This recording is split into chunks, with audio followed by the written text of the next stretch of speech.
Shalom. Kali ini kita akan bahas satu tema dan mempelajari yang mirip dengan apa itu kemarin itu Kristen progresif, yaitu Injil terapeutik. Ini tuh yang ini ajakan ini memang kelihatannya benar, kelihatannya baik. Tapi ada kesalahan di mana kita nggak menyadarinya. Ayo kita sekarang bahas satu per satu. Nah, Injil terapeutik ini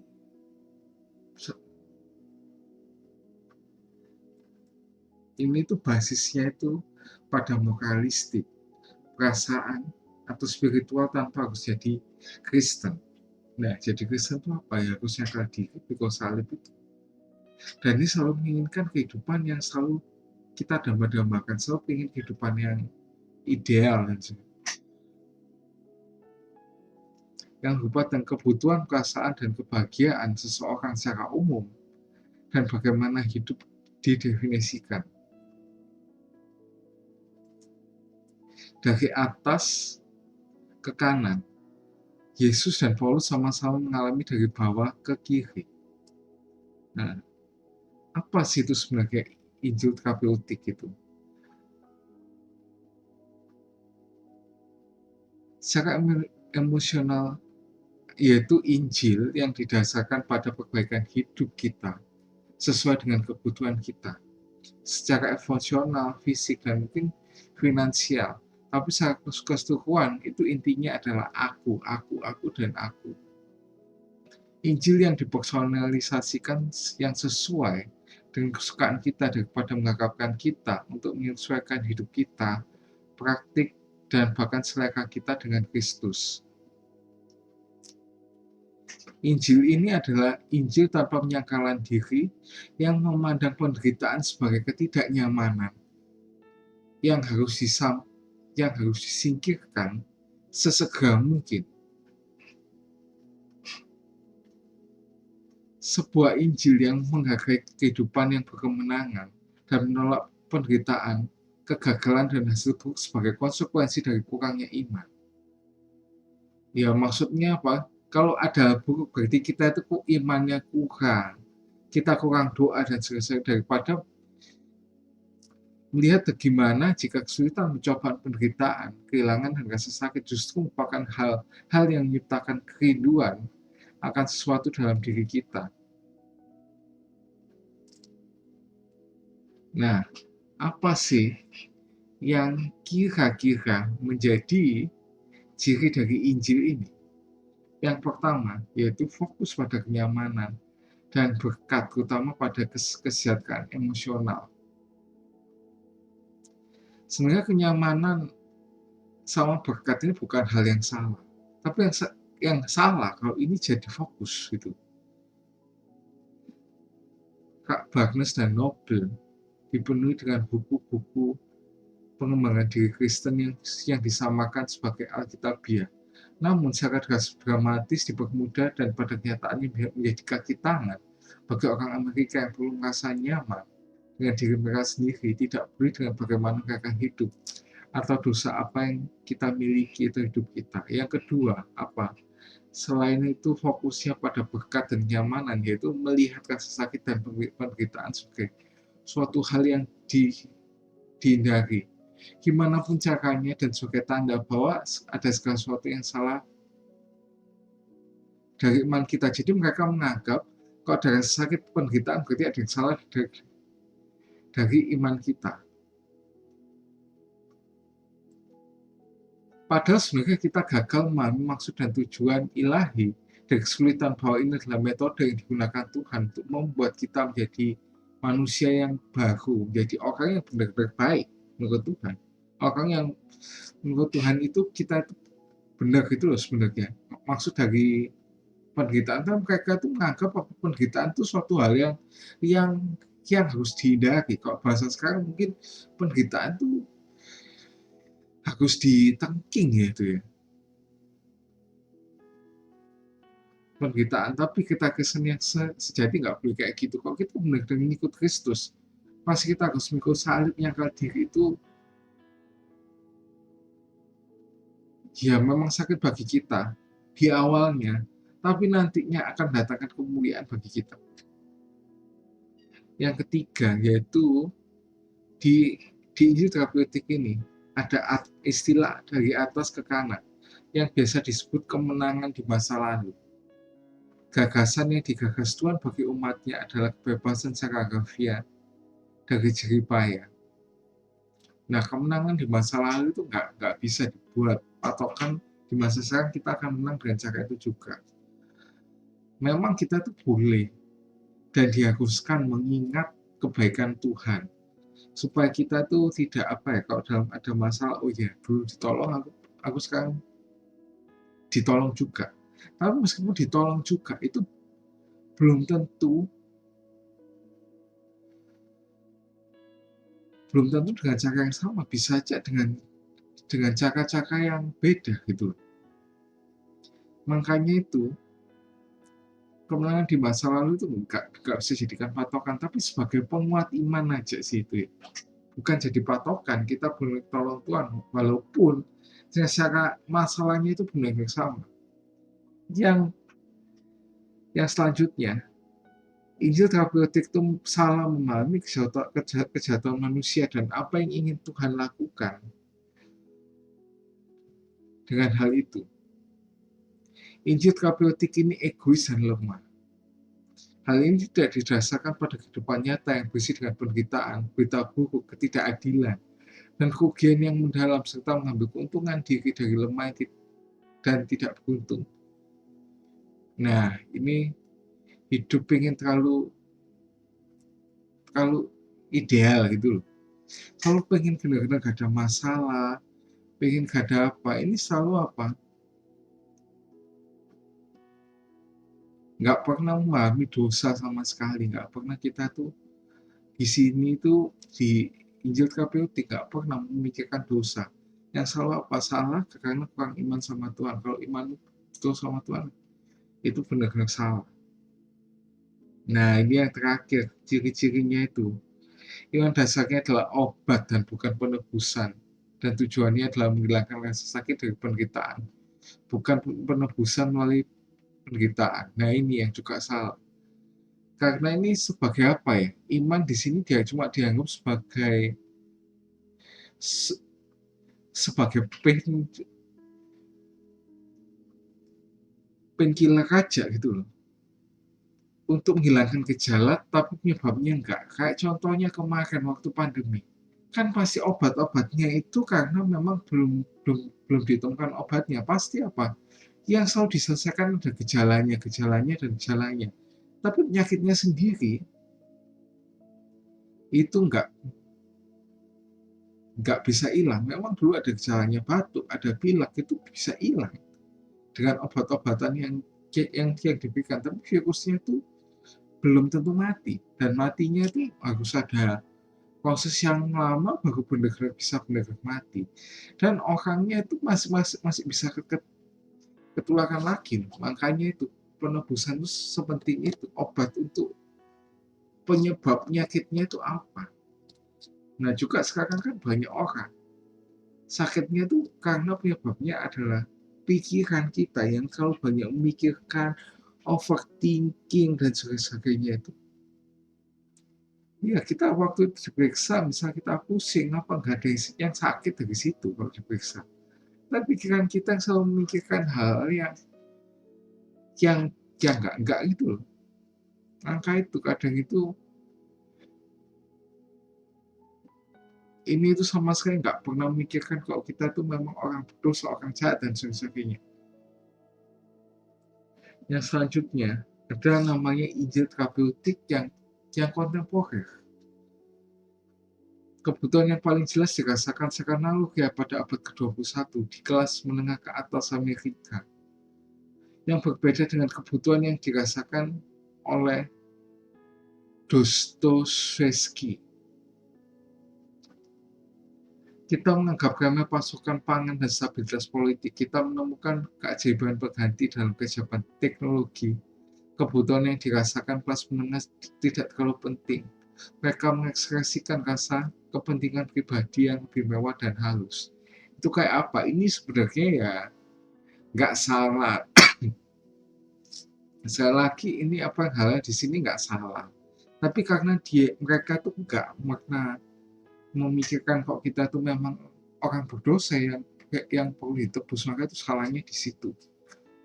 Yang pertama, aku ingin merasa cinta apa adanya, dikasihani tanpa atas apa yang telah aku lalui, rasa dipahami secara intim, diterima sama masyarakat. Memang kita diterima sama Tuhan Yesus seperti ini. Tapi kalau nggak ya diterima karena kita ditebus juga, karena Tuhan ngasih kita, ya sama aja. Ini aneh gitu. Yang kedua, ingin merasakan arti dan kebermaknaan pribadi menjadi sukses dalam karir, tahu bahwa hidup itu berarti untuk mempunyai pengaruh. Kalau merasakan arti hidup itu jadi hidup berarti, memang dalam Kristus kayak gitu, iya. Tapi kalau ingin jadi sukses, belum tentu untuk punya pengaruh. Itu pengaruh dalam hal apa? Kok mengaku sebagai teladan, ya bagus, tapi kok mengaku kayak yang negatif ya jangan. Yang selanjutnya, ingin dapatkan harga diri menegaskan bahwa baik-baik saja, mampu menegaskan dapat dan keinginan kita. Nah, ini dia. Kalau kita, ini yang salahnya apa? Kalau kita ngikut Yesus, mesti kita harus melepaskan semua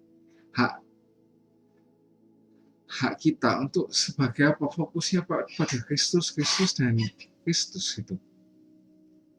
Yang selanjutnya, ingin dihibur, rasakan nikmatan dalam aliran pertunjukan yang tak ada habisnya, memanjakan mata dan menggelitik telinga. Ya ini bagus sih, tapi ya apa ya? Cuma apa, itu sifatnya sementara gitu. Rasakan kenikmatan yang tidak ada habisnya. Dan apa ya, kita malah jadi terlena di kehidupan kita gitu loh. Kita nggak mikirkan ada masalah dan sebagainya, itu loh yang masalah. Kalau kita melihat feed media sosial dari tipikal remaja Amerika dengan latar belakang gereja, dan inilah yang akan kita lihat. Remaja saat ini kekurangan bahasa untuk berbicara tentang Tuhan secara bermakna kepada orang dewasa. Kata apa yang kita gunakan, jargon tidak membantu. Itu harus ubah bahasa nyata yang berbicara tentang hal-hal nyata, yang bukan hanya tentang hal-hal gereja. Nah, ini selanjutnya, Injil Terapeutik versi modern dan kelas menengah. Ini tuh maksudnya mengambil isyarat dari kelompok askar tertentu. Kita dapat mengatakan bahwa target audiens terdiri dari kebutuhan yang dirasakan secara psikologis, bukan kebutuhan yang dirasakan secara fisik, yang biasanya muncul dalam kondisi sosial yang sulit. Dalam Injil yang baru ini, kejahatan besar yang harus diperbaiki tidak memerlukan perubahan akal yang mendasar dalam hati manusia. Sebaliknya masalah terletak pada rasa penolakan seseorang pada orang lain dan pengalamannya yang korosif akan sia-siaan hidup dan perasaan gugup yang mengalahkan diri sendiri dan rasa malu. Dalam ancaman dan kebosanan, jika musiknya itu dimatikan dan keluh kesah yang cerewet tiba ketika jalan yang panjang sulit terbentang di depan. Inilah kebutuhan penting yang dirasakan saat ini yang ingin dipenuhi oleh Injil yang sebenarnya. Yesus dan gereja membuat kita merasa dikasih, berarti diakui, terhibur, dan bersemangat. Injil ini memperbaiki gejala-gejala yang menyusahkan. Itu membuat kita merasa lebih baik. Logika Injil ini, Yesus bagiku yang memenuhi keinginan individu dan meredakan sakit secara fisik. Nah, ini salah loh ya. Kalau memang kita tuh Yesus itu membuat kita merasa dikasih, berarti diakui, dihibur, dan bersemangat. Itu betul. Tapi kalau memperbaiki jalan-jalan yang menyusahkan aja untuk memenuhi hasrat kita dan redakan sakit kita secara psikis, ya itu bukan benar, bahkan itu jadi salah. Nah, ini gimana sih cara Tuhan mengubah manusia menjadi segampang dengannya? Gimana sih Alkitab menjalankan prosesnya? Yang pertama itu dari berkat, yang kedua dari kebenaran atau pengalaman, yang ketiga dari waktu. Tuhan bisa aja mau membuat orang bertobat itu melalui berkat, diberkati gini, kesembuhan dan sebagainya. Bisa aja. Dan juga melalui kebenaran atau melalui pengalaman sama Tuhan dan sebagainya dalam penderitaan, Tuhan tolong, bisa juga. Bahkan secara waktu, mungkin kita secara waktu ke waktu pikiran kita semakin diperbarui sama Tuhan, sehingga kita itu bisa bisa jadi segambar-gambarnya, dan juga pada tingkat tertentu juga manusia lain.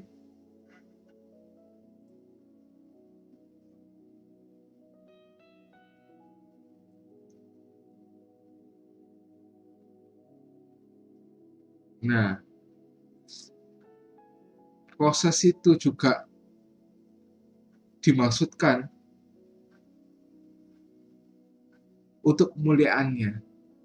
Tuhan itu menggunakan kehancuran kita untuk kemuliaannya. Makanya di 2 Korintus 4 ayat 7-12 dikatakan, tapi harta ini kami simpan dalam bejana tanah liat untuk menunjukkan bahwa kuasa yang menimpa ini berasal dari Allah dan bukan dari kami. Kita ditindas dengan keras dari segala sisi, namun tidak terjepit bingung, tapi tidak putus asa, dianiaya namun tidak ditinggalkan, dihancurkan namun tidak hancur. Kita selalu membawa kematian Yesus dalam tubuh kita, agar kehidupan Yesus dapat dinyatakan dalam tubuh kita. Sebab kita yang hidup senantiasa diserahkan kepada maut demi Yesus, supaya nyawanya dinyatakan atas tubuh kita dalam tubuh kita yang fana ini. Jadi kematian sedang bekerja dalam kami, tapi kehidupan sedang bekerja di dalam kamu. Kita tidak selalu mengingat hal ini. Kita harus berhenti dan merenungkannya untuk diingatkan, untuk merenungkan nyataan itu agar dapat meresap. Kita harus jalankan iman kita. Kita harus mencoba dan berpikir dan merenungkan dan dapatkan bantuan, dan juga membaca Alkitab, berdoa, coba terus belajar ya dimurid Yesus dengan cara ini. Bukan sekedar mengeluh dan berharap semua masalah itu hilang. Jangan berharap penderitaan dan tantangan itu hilang. Itu adalah anugerah kasih dan pembelajaran. Jika kita ini bukanlah gambaran tentang hidup yang mudah, aman secara mental, dan ramah secara emosional, tapi ini adalah kehidupan yang penuh kemuliaan. Angka itu di Ibrani 12 ayat 1 itu dikatakan, sebab itu karena kita memiliki banyak saksi bagaikan awan yang mengelilingi kita, marilah kita menanggalkan segala beban dosa yang begitu mengintangi kita dan berlomba dengan tekun dalam perlombaan yang diwajibkan bagi kita. Dan ini perspektif kekalnya, karena kita dikelilingi, biarkan kita berlari seperti angin.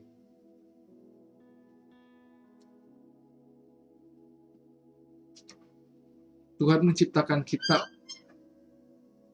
untuk satu tujuan, tapi Dia juga membuat kita cepat, dan ketika kita berlari, kita juga dapat merasakan kesenangan dari Tuhan.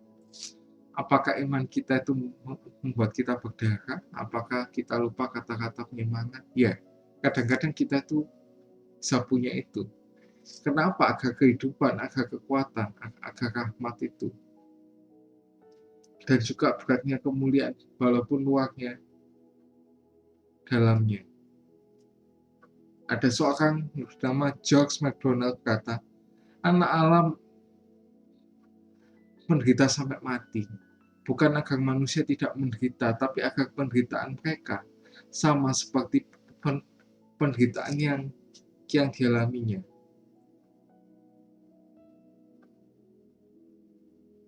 Nah, berbahagialah setiap orang yang mendengar firman Tuhan, merenungkannya, menyimpan dalam hatinya, dan bahkan melakukannya dalam kehidupan sehari-hari. Ia seperti orang yang membangun rumah di atas batu. Apabila ada angin yang menerjangnya, rumah itu tidak akan roboh. Amin. Jangan lupa like, subscribe, dan share jika kalian terberkati dengan konten ini. See you.